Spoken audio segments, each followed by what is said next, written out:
Drew a little bit yesterday about the kind of what goes into the half field reads and the full field read. Can you explain the difference and what the advantage is, kind of when that determination's made? Somebody said something after the game, and we only had one pass play that wasn't a full field read. So, I don't know where that came from, but we have some stuff that gets divided in half, but for the most part, the entire field's live. So, okay.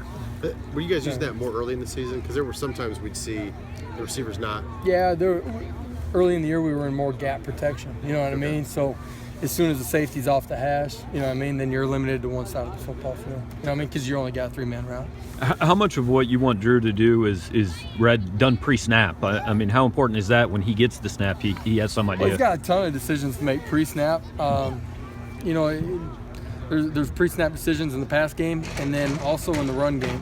And then there's post-snap decisions in the pass game and the run game as well. So there's a ton of things that he has to do and make extremely quick decisions on. You know what I mean? And sometimes there's more than one right decision. And sometimes, hopefully we don't make the wrong decision too. That first interception he threw, he said the first one, the one down the sideline. He said I think he said he read the safety wrong and probably should have gone to the field instead of the boundary on that play. What do you? Yeah, we had a double move on both sides of the ball. So you end up picking one. You know what I mean? Yeah. Pre-snap based off of corner leverage and all those things, and shoot. We got a chance. He's got to put that ball out there. If he does, we got a chance to the side that he picked too, and obviously the other side's open. So, it ain't a game of perfection, man. You just keep competing, keep playing. But I mean, was it a bad read on Drew's part on that interception, or was it just a little underthrown? I mean, it was underthrown. You know what I mean? But there's other things during the course of that play that can help it be better. You know what I mean? From not just Drew's perspective. Are you talking about the route itself, or? Yeah, I mean, just everything.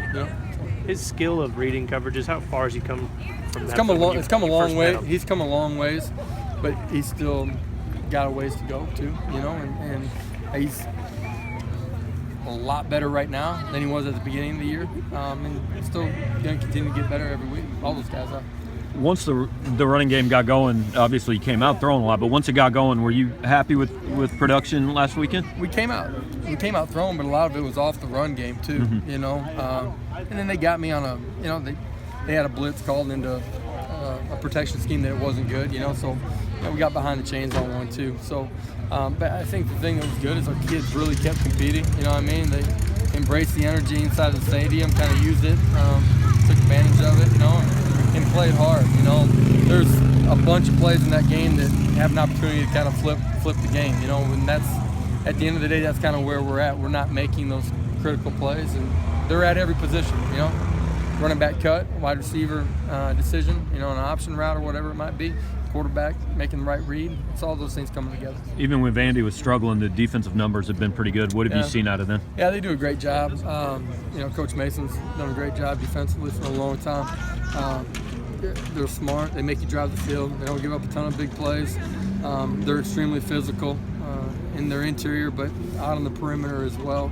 And so it's a big test. Guys haven't had a ton of success running the football on them. So it's going to be a big test for us on Saturday. Josh, any advice for Drew when someone throws a bottle at him on the field? Did you see that? I just heard about it.